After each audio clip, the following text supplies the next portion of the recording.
বিসমিল্লাহির রহমানির রহিম। সুপ্রিয় দেশবাসী, আসসালামু আলাইকুম। জাতীয় শোক দিবস পালিত হচ্ছে। আজ, আগামীকাল, পরশুদিন হবে। আমাদের সর্বজন শ্রদ্ধেয় দেশনেত্রী, অত্যন্ত প্রতিভাবান, মহীয়সী, গরীয়সী ব্যক্তিত্ব বেগম খালেদা জিয়া ৮০ বছর পার করে রব্বুল আলামিনের কাছে চলে গেলেন। সবাই আমরা মর্মাহত, কষ্টের মধ্যে আছি। কেন, তিনি ঐক্যের প্রতীক ছিলেন, দেশের গণতন্ত্র পুনরুদ্ধার করার লড়াকু একজন সৈনিক ছিলেন, যোদ্ধা ছিলেন, নেত্রী ছিলেন। তিনি আপামর জনসাধারণকে ভালোবাসতেন, দেশবাসীকে ভালোবাসতেন, এ ব্যাপারে কোনো সন্দেহ নাই। শুধু আপোষহীন ছিলেন তার নীতির বেলায়। যিনি দেশের স্বার্থ, দেশের স্বাধীনতা, সার্বভৌমত্ব, সত্য, ন্যায়, ইনসাফের পক্ষে তিনি আপোষহীন নেত্রী ছিলেন। তিনি অন্যায়ের কাছে মাথা নত করেননি, আধিপত্যবাদীদের কাছে মাথা নত করেননি, সন্ত্রাসের কাছে মাথা নত করেননি। সারাটি জীবন তিনি কষ্ট করে গিয়েছেন, অত্যন্ত কষ্ট, তার পরিবার সহ কষ্ট করেছেন। যে কষ্টের অবর্ণনীয় বর্ণনা করে শেষ করা যাবে না। যাই হোক, তার আত্মার মাগফিরাত কামনা করছি। মহান আল্লাহ রাব্বুল আলামিন তাকে জান্নাতুল ফেরদাউস দান করুন। সুপ্রিয় দেশবাসী, দেখুন, নির্বাচনের ঢামাঢোল কিন্তু বন্ধ নেই, কাজ চলছে। নমিনেশন পেপার জমা হয়েছে, আগামী ৩ তারিখে বাছাই পর্ব হবে। কেউ বসে নেই, সবাই কাজ করছে।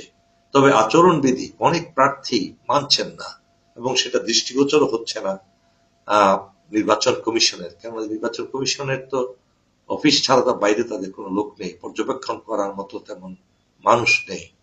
অনেকে এখনো গায়ের জোরে, অর্থের জোরে, অবৈধ টাকা পয়সার জোরে কাজ করে যাচ্ছেন, এবং শক্তি দিয়ে, তাদের প্রভাব দিয়ে মানুষকে হুমকি দিচ্ছেন, অ্যারেস্ট করার ভয় দেখাচ্ছেন, থানা পুলিশকে ব্যবহার করার চেষ্টা করছেন। এটা একেবারে দৃষ্টিকটু এবং খুবই এটা আশঙ্কার সৃষ্টি করেছে। অনেকে পরিকল্পনা করছেন, জনপ্রিয়তার ভাটা দেখে তারা কি করছেন, ভোট রিগিং এর প্ল্যান করেছেন, যে তারা সন্ত্রাসী গোষ্ঠীকে দিয়ে মানুষকে ভোট কেন্দ্রেই যেতে দিবেন না, বিপরীত পক্ষে এমনি ভাবে জাল ভোট করারও তারা পরিকল্পনা করছেন। সুতরাং এ ব্যাপারে আমাদেরকে অত্যন্ত সতর্কতা অবলম্বন করতে হবে। প্রিয় দেশবাসী, প্রবাসীরা খুবই অবহেলিত। প্রবাসীদেরকে অবশ্যই তাদের ভোটাধিকার প্রয়োগ করার জন্য সব সুযোগ সুবিধা দিতে হবে, এটা আমার দৃঢ় বিশ্বাস। অন্তর্বর্তীকালীন সরকার, স্পেশালি নির্বাচন কমিশন তা করে যাচ্ছেন।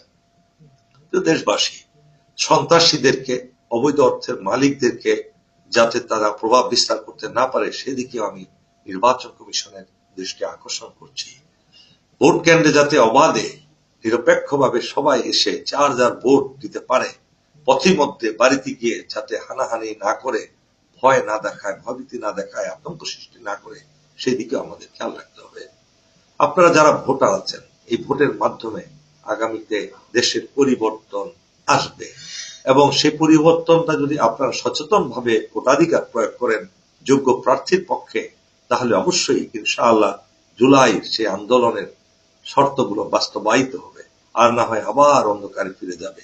আমার সর্বশেষ কথা আপনাদের সাথে, সেটা হলো জুলাই ৩৬-এর যে সনদ, এই সনদের হা না ভোট, আমাদের যারা এই জুলাই সনদে বিশ্বাস করেন না, ৩৬ জুলাই আন্দোলনকে পরিত্যাগ করেছেন, তারা কিন্তু না ভোট দেওয়ার জন্যই অনুপ্রাণিত করবে। কেননা তারা ধারণ করেন না সেই ত্যাগ, অসংখ্য মানুষের রক্তের বিনিময়ে যে অর্জিত হয়েছে, সেটা তারা ধারণ করেন না। এই কাজটা যাতে না হয়, আপনারা যারা সচেতন অবশ্যই তাদেরকে প্রতিহত করবেন, এবং শতভাগ মানুষের মধ্যে যারা দেশপ্রেমিক, যারা শতভাগ দেশপ্রেমিক, তারা অবশ্যই এই হা ভোট দিয়ে জয়যুক্ত করবেন জুলাই সনদকে। ভারতীয় আধিপত্যবাদ এবং ফ্যাসিস্টদের আধিপত্য যাতে পুনরায় আবার কায়েম না হয়, সেই ব্যাপারে আপনারা লক্ষ্য রাখবেন। সুপ্রিয় দেশবাসী, এই ছিল আজকে আমার কথা। আপনারা আমার কথা মনোযোগ সহকারে শোনার জন্য আন্তরিকভাবে আপনাদেরকে কৃতজ্ঞতা ও ধন্যবাদ জানাচ্ছি। মহান আল্লাহ আমাদের সহায় হন। আল্লাহ হাফেজ। বাংলাদেশ জিন্দাবাদ।